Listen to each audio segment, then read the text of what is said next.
स्वागत है आप सभी का गायत्री पीजी कॉलेज सांचौर की ऑनलाइन क्लासेस में। अभी तक आपने हमारे YouTube चैनल को सब्सक्राइब नहीं किया है तो आज ही चैनल को सब्सक्राइब करें, वीडियो को पूरा देखें, ज़्यादा से ज़्यादा लाइक और शेयर करें। हम लोग PSC पार्ट 3 जूलॉजी के first paper animal physiology and biochemistry, इस पेपर की जो फर्स्ट यूनिट है वो डाइजेशन फिजियोलॉजी, पाचन की कार्य की ये है। तो कुछ वीडियोस हमने इस यूनिट के बनाए हैं, जिसमें से हमारा जो फर्स्ट लेक्चर था उसमें हम लोगों ने एलिमेंट्री कैनाल या जो गैस्ट्रो इंटेस्टाइनल ट्रैक है उसकी एनाटॉमी, उसके बारे में डिस्कस किया था। और फिर अब हम लोग डिस्कस कर रहे थे जो आहार नाल है, जो एलिमेंट्री कैनाल है, जिसे गैस्ट्रो इंटेस्टाइनल ट्रैक इस नाम से भी जाना जाता है, उसकी स्ट्रक्चर, उसके बारे में हम लोग डिस्कस कर रहे हैं। तो एक लेक्चर में हम लोगों ने माउथ एंड बकल कैविटी, मुख तथा मुख गुहा, इसके बारे में डिस्कशन किया था। उसके बाद ईसोफेगस और स्टमक, ग्रसिका और आमाशय, इसकी स्ट्रक्चर के बारे में डिस्कस किया था। देन एक लेक्चर हमने स्मॉल इंटेस्टाइन, छोटी आंत जो है उसकी स्ट्रक्चर के बारे में डिस्कस किया था। तो आज हम गैस्ट्रो इंटेस्टाइनल जो ट्रैक है, जो हमारी आहार नाल है, उसके लास्ट पार्ट लार्ज इंटेस्टाइन, बड़ी आंत, इसकी स्ट्रक्चर के बारे में डिस्कशन हम करेंगे। तो आज हम आहार नाल के जो लास्ट पार्ट हैं, लार्ज इंटेस्टाइन, बड़ी आंत, उसके बारे में डिस्कस कर रहे हैं। ओके, तो शुरू करते हैं। हमने ऐसा स्टार्ट किया था कि बकल कैविटी या जो ओरल कैविटी है, मुख गुहा है, वहां पर टिथ प्रेजेंट थे, टंग प्रेजेंट थी और सैलाइवरी ग्लैंड ये वहां पर प्रेजेंट थी।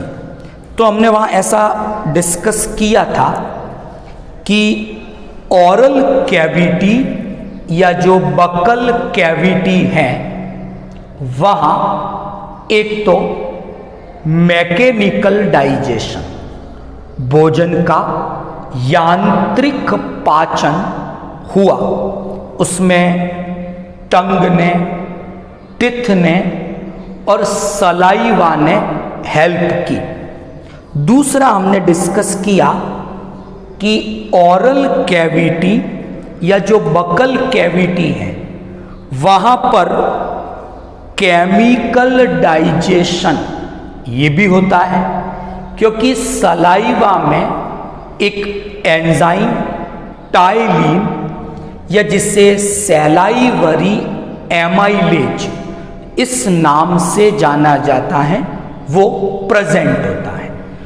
तो बकल कैविटी में, ओरल कैविटी में मैकेनिकल डाइजेशन के साथ साथ केमिकल डाइजेशन की प्रोसेस ये भी होती है। और स्पेशली हम बात करें तो बकल कैविटी में कार्बोहाइड्रेट का पाचन स्टार्ट हो जाता है। फिर हमने एक नाम काम में लिया था कि जो फूड है वो मैकेनिकली डाइजेस्टेड हो गया, सलाइवा के साथ मिक्स हो चुका है और कार्बोहाइड्रेट का पार्शियली डाइजेशन हो चुका है, क्योंकि फाइनल डाइजेशन तो स्मॉल इंटेस्टाइन में होगा। तो अब इस फूड के लिए हमने एक टर्म इंट्रोड्यूस की थी और उसे हमने नाम दिया था बोलस।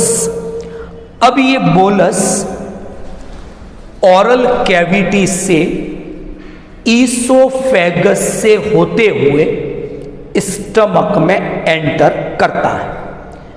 तो ईसोफेगस में हमने ऐसा कहा था कि वहां पेरिस्टालसिस एक क्रमाकुंचन गति होती है और ये बोलस धीरे धीरे आमाशय की ओर स्थानांतरित होता है। इस क्रमाकुंचन गति के लिए ईसोफेगस की जो स्ट्रक्चर है या उसकी जो भित्ति है उसमें उपस्थित जो स्मूथ मसल्स हैं वो मसल्स उत्तरदायी होती हैं। और इस क्रमाकुंचन गति का एक महत्व ये है कि जब बोलस धीरे धीरे आमाशय की ओर बढ़ेगा तो टाइलिन या जो सैलाइवरी एमाइलेज एंजाइम है लार का, वो पर्याप्त अपना प्रभाव दिखा पाएगा कार्बोहाइड्रेट पर, यानी उसे अपना काम करने के लिए पर्याप्त समय प्राप्त हो जाएगा। अब भोजन स्टमक में आया, आमाशय में, तो हमने डिस्कस किया था आमाशय में ये बोलस गैस्ट्रिक जूसेस जठर रस के साथ इंटरेक्शन करता है। तो अब बोलस के साथ गैस्ट्रिक जूसेस की मिक्सिंग हो गई। Is that clear? तो गैस्ट्रिक जूसेस मिक्स हुए उसके साथ और अब इसे काइम कहा जाता है। आमाशय में प्रोटीन के डाइजेशन की प्रोसेस प्रारंभ हो जाती है। तो बकल कैविटी में कार्बोहाइड्रेट का डाइजेशन शुरू हुआ, स्टमक में प्रोटीन का डाइजेशन स्टार्ट हुआ। तो गैस्ट्रिक जूसेस में HCl है, म्यूकस है और पेप्सिनोजन और गैस्ट्रिक लाइपेज, ये दो डाइजेस्टिव एंजाइम होते हैं। तो हमने स्टमक में कैसे प्रोसेस हुई वो डिस्कस किया। फिर ये काइम स्मॉल इंटेस्टाइन में एंटर करता है। तो हमने कल के लेक्चर में स्मॉल इंटेस्टाइन के जो 3 पार्ट्स हैं नाम दिए थे हमने, ड्यूडिनम, जेजुनम और इलियम, इनके बारे में डिस्कस किया था। ड्यूडिनम की क्या प्रॉपर्टीज हैं वो डिस्कस किया था, जेजुनम की क्या प्रॉपर्टी है वो डिस्कस किया था और इलियम की क्या प्रॉपर्टी है वो डिस्कस किया था। और हमने डिस्कस किया था बेसिकली कि जो एलिमेंट्री कैनाल है उसमें जो मैक्सिमम डाइजेशन है और जो मैक्सिमम एब्जॉर्प्शन है, अधिकतम पाचन और अवशोषण, ये दोनों ही क्रियाएं स्मॉल इंटेस्टाइन में होती हैं। तो ड्यूडिनम में पैनक्रिएटिक जूस अग्नाशय से अग्नाशय रस आता है, पित्ताशय से पित्त रस, गॉल ब्लैडर से बाइल जूस आया, और खुद स्मॉल इंटेस्टाइन में इंटेस्टाइनल ग्लैंड्स हैं जो इंटेस्टाइनल जूस सिक्रीट करती है। तो ये जूसेस यहाँ आते हैं और ये डाइजेशन में पार्टिसिपेट करते हैं। तो कार्बोहाइड्रेट का पाचन शुरू हुआ ओरल कैविटी, बकल कैविटी में, और वो एंड हो जाता है ड्यूडिनम में, स्मॉल इंटेस्टाइन में। इसी तरह प्रोटीन का डाइजेशन शुरू हुआ स्टमक में और वो एंड हो जाता है स्मॉल इंटेस्टाइन या ड्यूडिनम वाले पार्ट में। फैट का डाइजेशन, देखो फैट के लिए डाइजेशन के लिए जो एंजाइम है वो लाइपेज है, और हमने कल डिस्कस किया था कि स्टमक में भी ये लाइपेज एंजाइम प्रेजेंट हैं, लेकिन जब तक फैट का इमल्सिफिकेशन ना हो जाए, अलग से हम डिस्कस करेंगे इमल्सिफिकेशन के बारे में, तो बिना इमल्सिफिकेशन के हिंदी में पायसीकरण कहते हैं, बिना इस इमल्सिफिकेशन के फैट का अफेक्टिव डाइजेशन संभव नहीं होता, पॉसिबल नहीं होता।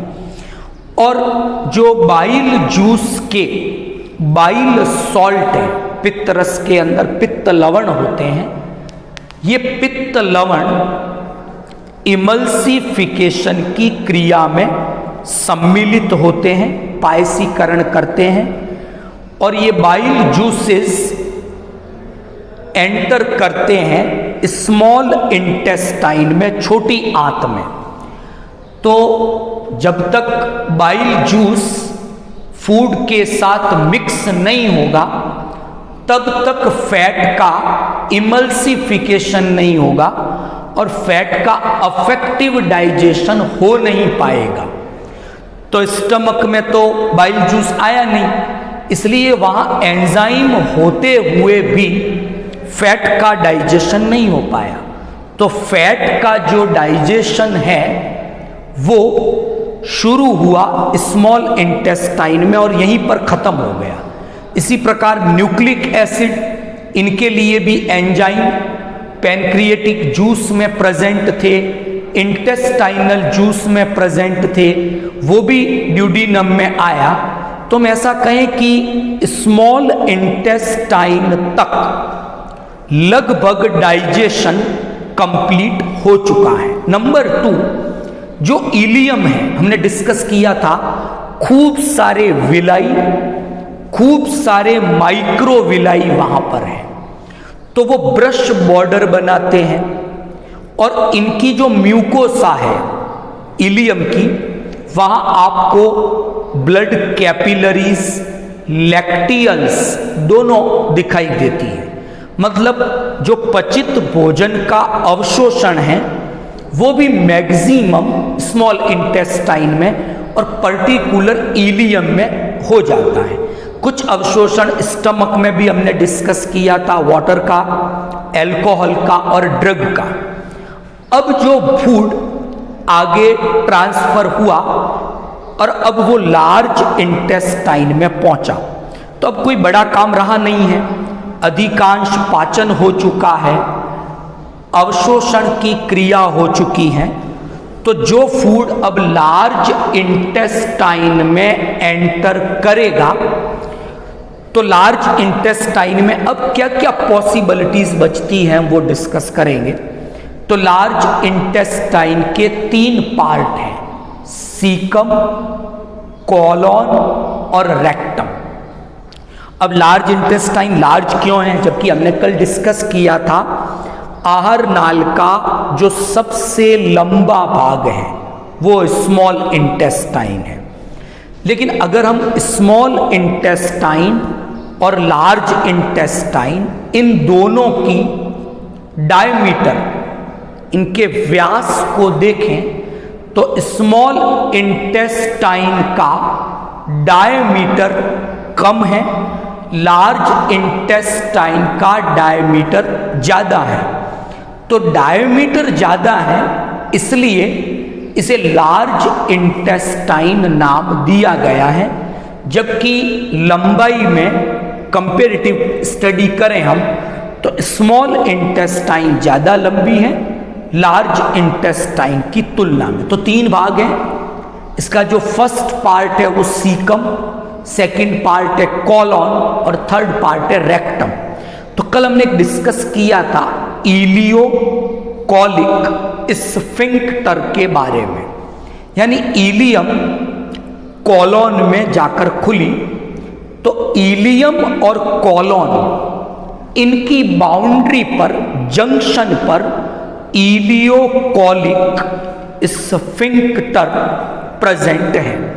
तो फूड इलियम से सीधा कॉलॉन में एंटर करेगा और ये काम इस इलियोकॉलिक स्फिंक्टर की प्रेजेंस के कारण होता है। यहां तक ठीक। अब यहां हमने एक स्ट्रक्चर बताई है सीकम की। क्या होता है कि सीकम एक लेटरल आउटग्रोथ निकली, एक डक्ट लाइक ट्यूब्यूलर स्ट्रक्चर है। तो जो इलियोकॉलिक स्फिंक्टर है, तो इलियम कॉलॉन से, कॉलॉन में ओपन हुई तो यही इस जंक्शन पर ये एक ओपनिंग है जिसका नाम है सीकम। अब ये जो सीकम है ये एक्चुअल में इसी सीकम की पोस्टीरियर वाल आगे जाकर एक ब्लाइंड कैविटी और बनाती है जिसे वर्मीफॉर्म अपेंडिक्स के नाम से जाना जाता है।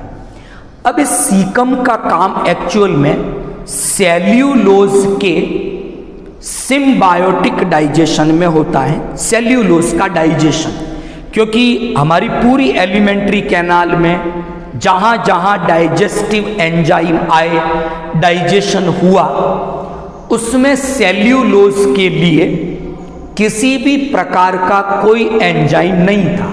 अच्छा, ये बात इसको भी पॉइंट आउट करती है कि हमारी एलिमेंट्री कैनाल में सेल्यूलोज के डाइजेशन के लिए किसी भी प्रकार की कोई फैसिलिटी प्रेजेंट नहीं है, मतलब सेल्यूलोज का डाइजेशन नहीं हो रहा है। लेकिन कुछ एनिमल्स ऐसे हैं जो ग्रासेस, यानी सेल्यूलोज इनका मेन फूड है, तो उनमें रोडेंट्स जितने भी हैं तो उनमें आहार नाल के अंदर सीकम फंक्शनल है और वहां पर सेल्यूलोज का डाइजेशन कुछ सिम्बायोटिक बैक्टीरिया वगैरह हैं, उनकी हेल्प से ये डाइजेशन होता है। लेकिन ह्यूमन में सेल्यूलोज मेन फूड नहीं है, इसलिए उसके डाइजेशन की कोई फैसिलिटी नहीं है। इसलिए सीकम और उसके आगे जो वर्मीफॉर्म अपेंडिक्स हैं, ये दोनों स्ट्रक्चर वेस्टिजियल अवशेषी संरचनाएं हैं, इनमें किसी भी प्रकार का फूड एंटर नहीं करता है। तो जो इलियोकॉलिक स्फिंक्टर है वो क्या करेगा, इलियम से फूड को सीधा कॉलॉन में एंटर करवाएगा, उसे सीकम की ओर जाने नहीं देगा, उसे रोकेगा कि वो सीकम की ओर नहीं जाए। तो अब बात करते हैं कॉलॉन की। कॉलॉन लार्ज इंटेस्टाइन का एक महत्वपूर्ण भाग है। नंबर एक तो यहां पर पेरिस्टालसिस, वही क्रमाकुंचन गति होती है, फूड आगे की ओर मूव करता है। नंबर दूसरा यहां पर हॉस्टोरिया प्रेजेंट है, कुछ चूषक प्रेजेंट है, फिंगर लाइक आउटग्रोथ्स इस कॉलॉन में निकली हुई है। अब ये जो हॉस्टोरिया है, फिंगर लाइक जो आउटग्रोथ्स हैं, ये हॉस्टोरिया के अंदर कुछ बैक्टीरिया हैं। ये बैक्टीरिया जो फूड हैं उस फूड को डिस्ट्रॉय, उन्हें अपघटित करने का काम करते हैं, सड़ने से बचाने का काम करते हैं। तो कॉलोन में एक तो हॉस्टोरिया हो गए, एक यहां पर पेरिस्टाल्सिस क्रमाकुंचन गति हो गई। दूसरा हम देखते हैं कि कॉलोन के अंदर खूब सारे बैक्टीरिया प्रेजेंट हैं और ये बैक्टीरिया डाइजेशन में पार्टिसिपेट करते हैं, फिर पाचन में हेल्प करेंगे। देखो हमने कहा मैक्सिमम डाइजेशन तो हो चुका है, लेकिन कॉलोन में जो डाइजेशन हो रहा है उसमें एक्चुअल में बैक्टीरिया पार्टिसिपेट करते हैं। हमने कहा था हॉस्टोरिया है, फिंगर लाइक आउटग्रोथ, वहाँ खूब सारे बैक्टीरिया हैं लार्ज इंटेस्टाइन में।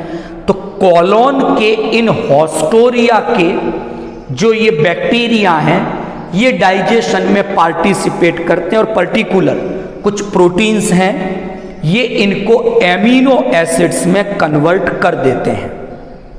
इस तरह का काम ये करते हैं। तो एमिनो एसिड्स बन गए तो डाइजेशन में हेल्प हो गई यहां पर। इसके अलावा कॉलोन में कुछ मात्रा में एब्जॉर्प्शन, पचित भोजन का अवशोषण भी होगा। ध्यान रखना जो मेन साइट है अवशोषण की वो तो इलियम है, तो कुछ कॉलोन में अवशोषण होगा, उसमें वाटर की कुछ मात्रा है, कुछ मिनरल्स हैं और सबसे इंपॉर्टेंट है विटामिन्स। विटामिन्स का जो एब्जॉर्प्शन है, अवशोषण है, वो कॉलोन में मुख्य रूप से होता है। उसके अंत में जो पार्ट आता है लार्ज इंटेस्टाइन का वो रेक्टम है, कॉलोन है वो। अब बचा हुआ जो भी फूड है जिसे हम फूड नहीं कहें तो उसे हम फेसेस कहेंगे, विष्ठा बन गई है, वो अब रेक्टम की ओर मूव करेगी, फिर डिफिकेटिंग की प्रोसेस द्वारा इस विष्ठा को, इस मल को शरीर से बाहर त्याग दिया जाता है। तो लार्ज इंटेस्टाइन के 3 पार्ट्स हमने डिस्कस किए, cecum, colon, rectum. Ileocolic sphincter का यहाँ क्या रोल है वो हमने डिस्कस किया। सीकम हमारे अंदर मानव की बात करें तो वेस्टिजियल है, ऐसे भी एनिमल्स हैं जिनमें सीकम फंक्शनल होगा। सीकम के आगे पोस्टीरियर से एक आउटग्रोथ बनी ब्लाइंड, जिसे वर्मी फ्रॉम अपेंडिक्स नाम दिया गया, उसका क्या फंक्शन है वो डिस्कस किया। और इम्पोर्टेंट पार्ट जो लार्ज इंटेस्टाइन का था कॉलोन, और उसमें भी इम्पोर्टेंट हॉस्टोरिया और उन हॉस्टोरिया में प्रेजेंट बैक्टीरिया के बारे में डिस्कस किया। और फाइनली रेक्टम, और रेक्टम से डिफिकेटिंग की प्रोसेस होती है और जो फेसेस, जो विष्ठा बनी है उसे समय समय पर शरीर से बाहर मुक्त कर दिया जाता है। तो इस पूरी प्रोसेस में लार्ज इंटेस्टाइन में जो पेरिस्टाल्सिस, क्रमाकुंचन की गति होती है, वो बड़ा ही इंपॉर्टेंट पार्ट प्ले करती है। तो आज के इस लेक्चर के साथ अभी तक हमने टोटल 5 लेक्चर डाइजेशन से रिलेटेड प्रिपेयर किए हैं, अपलोड हो चुके हैं यूट्यूब पर। तो ये जो 5 वीडियोस हैं, 5 लेक्चर्स हैं, इनकी हेल्प से हमने एलिमेंट्री कैनाल की एक स्ट्रक्चर, उसके कौन से पार्ट हैं और कौन से पार्ट की क्या इंपॉर्टेंट प्रॉपर्टी है, ये हमने समझने की कोशिश की। अब कल से हम स्टार्ट करेंगे डाइजेशन की फिजियोलॉजी को, और मैंने पहले भी डिस्कस किया था कि हम इस टॉपिक को 3 पार्ट्स में डिस्कस करेंगे। फर्स्ट पार्ट में कार्बोहाइड्रेट के डाइजेशन को डिस्कस करेंगे। तो कार्बोहाइड्रेट का डाइजेशन पहले बकल कैविटी में, फिर स्मॉल इंटेस्टाइन में, कौन से एंजाइम में, कहाँ से वो आते हैं और किस तरह से वो कार्बोहाइड्रेट पर अपनी एक्टिविटी शो करते हैं। इसी तरह हम डिस्कस करेंगे प्रोटीन के डाइजेशन को, जो हम स्टमक से स्टार्ट करेंगे, स्मॉल इंटेस्टाइन में, और थोड़ा बहुत कॉलोन में बैक्टीरिया की हेल्प से डिस्कस करेंगे। फिर हम फैट के डाइजेशन, उसमें इमल्सिफिकेशन का क्या पार्ट है, जो बाइल सॉल्ट है वो कैसे उसमें पार्टिसिपेट करते हैं वो डिस्कस करेंगे। और फाइनली एक एब्जॉर्प्शन, कि जब फूड का डाइजेशन हो जाएगा तो उसका एब्जॉर्प्शन कहाँ होगा, उस एब्जॉर्प्शन में पैसिव प्रोसेसेस कौन सी इन्वॉल्व है, निष्क्रिय क्रियाएं कौन सी हैं, सक्रिय परिवहन एक्टिव कौन सा है, और ग्लूकोज बन गया तो उसका एब्जॉर्प्शन कैसे होगा, एमिनो एसिड्स का कैसे होगा, फैटी एसिड ग्लिसरॉल का कैसे होगा, मिनरल्स का कैसे होगा और वाटर का कैसे होगा, ये सब चीज़ें हम नेक्स्ट लेक्चर्स में डिस्कस करेंगे। तो आई होप आज तक के जो लेक्चर हैं वो आपको इजीली समझ में आ गए होंगे। Thank you all of you.